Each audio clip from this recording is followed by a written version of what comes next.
Om Swastiastu. Assalamualaikum warahmatullahi wabarakatuh. Shalom, namo buddhaya, salam sejahtera untuk kita semua. Perkenalkan, nama saya Prayoga Cucu Santana dengan nomor NIM 240-951-1074 dari kelas B. Di sini saya akan mempresentasikan hasil case-based learning saya mengenai brucellosis pada hewan.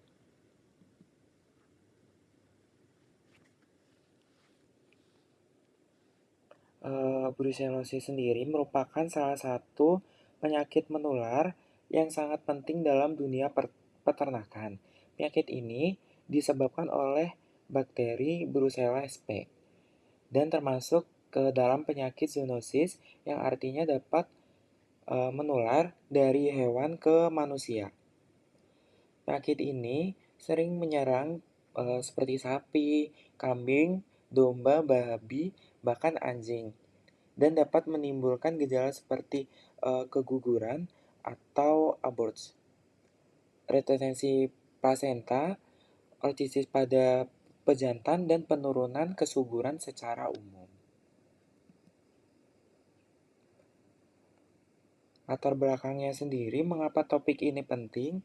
Karena brucellosis sendiri masih menjadi masalah serius di Indonesia, terutama daerah dengan populasi ternak tinggi seperti Jawa Timur dan Jawa Tengah. Penyakit ini menurunkan produktivitas ternak, menyebabkan banyak keguguran tentunya, dan pada akhirnya berdampak pada ekonomi peternak. Penularnya bisa melalui kontak cairan hewan yang terinfeksi, bisa menghirup aerosol saat bekerja di ladang juga, dan atau mengkonsumsi susu yang tidak dipasteurisasi.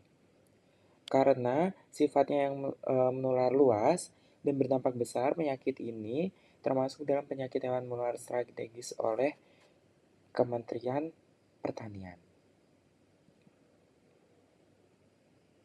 Nah, contoh kasusnya sendiri itu sebagai contoh kasus pada 2022 ditemukan kejadian brucellosis di sebuah peternakan sapi di daerah Malang. Sekitar 30% induk sapi mengalami abortus berulang. Setelah dilakukan pemeriksaan serologis menggunakan Ross-Begel test dan CFT, hasilnya positif terhadap Brucella abortus. Tindakan yang dilakukan oleh dokter hewan adalah mengisolasi sapi yang positif dan melakukan pemotongan bersyarat, membersihkan kandang dan dengan disinfektan, dan memberi vaksinasi Brucella S19 pada sapi muda yang masih sehat. Lalu selanjutnya ke pembahasan. Penyakit ini disebabkan oleh beberapa spesies Brucella. Tentunya Brucella abortus pada sapi, Brucella melitensis itu pada kambing dan domba, Brucella Swiss pada babi, dan Brucella canis pada anjing. Bakteri ini menyerang sistem reproduksi dan menyebabkan peradangan pada uterus, plasenta, dan testis. Akibatnya terjadi abortus pada kebuntingan akhir atau infertilisasi. Infertilitas. Diagnosanya sendiri dilakukan dengan berbagai metode seperti Ross-Begel test, complement fixation test, ELISA atau PCR yang memastikan keberadaannya bakteri. Selanjutnya itu ada upaya pengendalian harus dilakukan secara terpadu. Pertama itu vaksinasi menggunakan Brucella abortus strain S19 untuk sapi dan Rev1 untuk kambing serta domba.